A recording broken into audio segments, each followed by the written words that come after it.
अस्सलाम वालेकुम, नमस्कार। हाय दोस्तों, कैसे हैं आप लोग? उम्मीद है कि खैरियत से होंगे। ऐसे मैं फिर आप लोगों के सामने हाजिर हूं लगभग 33 दिनों के गैप के बाद, इसलिए कि मैं कुछ दिनों से वीडियो अपलोड नहीं कर रहा था। लेकिन इस बीच भी आप लोगों का प्यार मिलता रहा, आप लोग मुझसे जुड़ते रहें और बहुत सारे सवाल भी आते रहे कमेंट में। जैसा कि मैंने ज़्यादातर लोगों का तो मैं फ़ौरन ही जवाब दे देता हूँ, लेकिन कुछ ऐसे सवाल होते हैं जिसका जवाब यानी कि डिटेल्स में देना होता है, तो कमेंट में देना मुमकिन नहीं है। तो बहरहाल इस तरीके से यानी कि कुछ लोग मुझसे जुड़ते रहें और ख़ास करके उस वीडियो पे ज़्यादा कमेंट आता है जो मैंने जनवरी में अपलोड किया था न्यू ट्रैवल गाइडलाइन के हवाले से, या फिर यहाँ पे सऊदी अरब में जो तनाज़ुल वगैरह के हवाले से, और भी कई इस टाइप की वीडियोज़ हैं। तो उस पर कुछ लोगों के कुछ सवालात आते रहते हैं, कमेंट आते रहते हैं। तो मैंने सोचा कि ठीक है, फिर से मैं यानी कि वीडियो अपलोड करना शुरू करता हूँ। रमज़ान मुबारक के महीने में मैंने कुछ 1-2 दिन अपलोड करने के बाद छोड़ दिया था।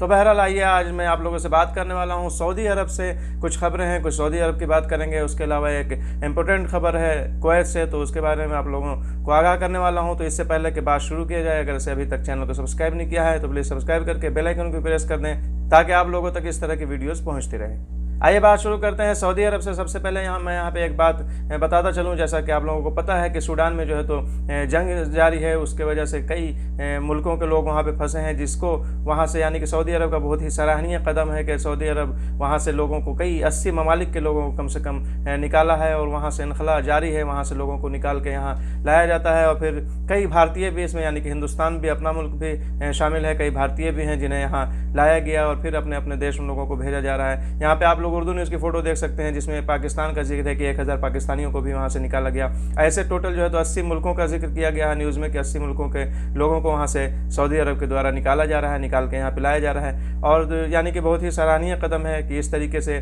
किसी भी जंगज़दा मुल्क में या जहाँ पे भी जंग हो या कोई ऐसा यानी कि मामला आता है, तो बहुत सारे दूसरे देशों के लोग भी रहते हैं और फंस जाते हैं। तो इस सूरत में इस तरह की मदद करना बहुत ही सराहनीय है। आइए अब बात करते हैं। यहाँ पे आप लोग हिंदी न्यूज़ की फ़ोटो देख सकते हैं, जिसमें बताया गया है कि जो लोग भी यहाँ पे सऊदी अरब में हैं वो नियोक्ता के यानी कि अपने कफ़ील के पास ही काम कर सकते हैं। इसके अलावा अगर से अपने फ़ायदे के लिए कहीं दूसरी जगह कुछ करते हुए पकड़े जाते हैं तो कानूनन जुर्म है, और इस पर जो है तो सज़ा भी मुकर्रर है, जिसमें यहाँ पर आप लोग देख सकते हैं कि 6 महीने की जेल और 50,000 रियाल जुर्माना, और उसके बाद जो है तो मुल्क बदर भी, यानी कि यहाँ से डिपोर्ट भी किया जाएगा। तो इस तरीके से जो लोग भी यहाँ पे हैं उन्हें चाहिए कि सिर्फ अपने कफ़ील के पास ही काम करें। अपने फ़ायदे के लिए दूसरी जगह कुछ भी काम करना जो है तो कानूनन जुर्म है। और उसके हवाले से जैसा कि यहाँ पे न्यूज़ में बताया गया है, तो आप लोगों को इस चीज़ से होशियार रहना चाहिए। ऐसे भी यहाँ पे इस तरह के बहुत सारे लोग पकड़े भी जाते हैं जो भी गैर कानूनी तरीके से कोई ये करता है। और यहाँ पे मनशियात के हवाले से भी खबर है, यहाँ बहुत ही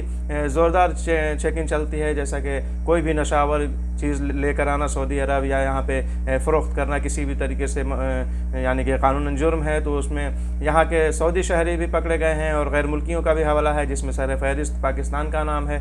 तो इसमें जो है तो इस तरीके की न्यूज़ आती रहती है। तो जो लोग भी यहाँ पे हैं, और इससे हफ्तावार न्यूज़ भी आती है, जैसा कि ज़्यादातर लोग जो है अकामा कानून के ख़िलाफ़ वर्जी में पकड़े जाते हैं। तो इन सब चीज़ों से होशियार रहना चाहिए और ये सब चीज़ें नहीं करना चाहिए। यानी कि अपना मुल्क छोड़ के, अपना सब कुछ छोड़ के इंसान कमाने आया है, तो जाहिर सी बात है कानूनी तरीके से कमाएगा तो ही अच्छी बात है। कानूनी तरीके से कहीं भी रहेगा, जिस देश में रहेगा उसके देश के नियम कानून को फॉलो करेगा तभी ठीक है, और नहीं तो जाहिर सी बात है जैसा कि लोग पकड़े जाते हैं, तो यानी कि गलत जो करेगा वो जद में तो आएगा ही कभी ना कभी। अब बात करते हैं कुवैत से। जैसा कि आप लोग यहाँ पे उर्दू न्यूज़ की फ़ोटो देख सकते हैं, कुवैत में अब बलदिया के शोबे में, बलदिया के इदारे में कि सभी गैर मुल्कियों को यानी कि वहाँ से निकालने के, वहाँ से फारिग करने की बात कही गई है। और वहाँ पे सऊदी कुवैतीजेशन यानी कि कुवैती शहरियों को काम देने के लिए कहा गया है। जैसा कि पहले की वीडियो में मैंने बताया था, जो कि तालीमी इदारे के हवाले से थी, कि जो लोग भी तालीमी इदारे में हैं उन सब गैर मुल्कियों को, टीचर्स वगैरह को यानी कि फारिग किया जाएगा, वहाँ से हटाया जाएगा, और उस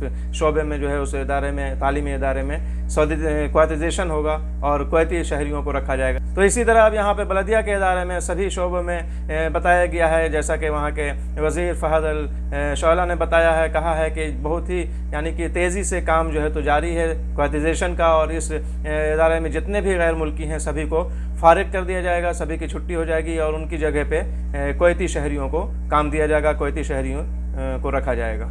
फहद अल शौला ने मज़ीद कहा कि जिस भी शोबे में, जिस कैटेगरी में यहाँ के शहरी काम कर सकते हैं, उस कैटेगरी में अगर से कहीं के भी बाहर के लोग गैर मुल्की काम करते होंगे तो उन्हें हटाकर और यहाँ के शहरियों को काम दिया जाएगा। तो बहरहाल ये सब, जैसा कि स्वदेशीकरण का भी मामला चल रहा था और कई कैटेगरीज़ में अब जो है तो कितने परसेंटेज हो गए, इसी तरह अब कुवैत का भी ये चल रहा है। तो गैर मुल्कियों के यानी कि बहुत सारे कैटेगरीज से छुट्टी होने वाली है। तो जैसा कि न्यूज़ आती है, यहाँ पे कोई किसी को डराना मौजू नहीं होता है, बल्कि जो न्यूज़ आती है हवाले के साथ मैं शेयर कर दे रहा हूँ। तो चलिए, यहाँ पे एक मैंने जैसा कि कहा कि कमेंट में ज़्यादा लंबा जवाब देना यानी कि मुमकिन नहीं है, इसके लिए एक यहाँ पे इस वीडियो में मैं ले लेता हूँ। जैसा कि भाई ने सवाल किया था कि अकामा भी उनका कफिल जो है तो 2022 से ही एक्सपायर नहीं बना रहा और सैलरी की भी शिकायत है कि सैलरी भी नहीं दे रहा है, तो इस सूरत में क्या कर सकते हैं। तो जैसा कि मैंने वीडियो में बताया है पहले भी कि अब जो इतना आसान तरीका निकल गया है और इस तरीके से तो आप जो है तो कहीं कांटेक्ट करके तनाजुल भी ले सकते हैं, इसलिए कि अगर से कोई कफिल 3 महीना लगातार सैलरी नहीं देता है तो आप बिना उसकी मर्ज़ी के भी तनाजुल ले सकते हैं कीवा के ज़रिए। और ऐसे अकामात की बात किया जाए तो अकामा भी अगर से एक्सपायर हो गया है तो कितना दिन आपका हो गया, जबकि 1 महीना भी अगर हुआ होगा जैसा कि, तो आप तनाजुल ले सकते हैं, इसमें कोई दिक्कत नहीं है। तो यानी कि बिना मर्ज़ी के, पहले मसला क्या था कि अगर से सामने वाला देगा ही नहीं तो इंसान कहाँ जाएगा, कैसे जाएगा। तो लेकिन अब तो बिना मर्ज़ी के भी लिया जा सकता है। तो अगर से आपके साथ ऐसा ये है तो आप दूसरी जगह कहीं भी अपना जुगाड़ देख सकते हैं, कर सकते हैं, कहीं दूसरी कंपनी में, कहीं दूसरे कफील के पास, तो आपका यानी कि जो भी मसला है वो हल हो जाएगा और कहीं अच्छी जगह देख के तनाजुल करा सकते हैं। तो चलिए, यही सब कुछ अपडेट थी जो मैंने सोचा कि आप लोगों से शेयर करता चलूँ। चलते हैं, मिलेंगे नेक्स्ट वीडियो में। अपना ख्याल रखें। खुदा हाफिज़, बाय।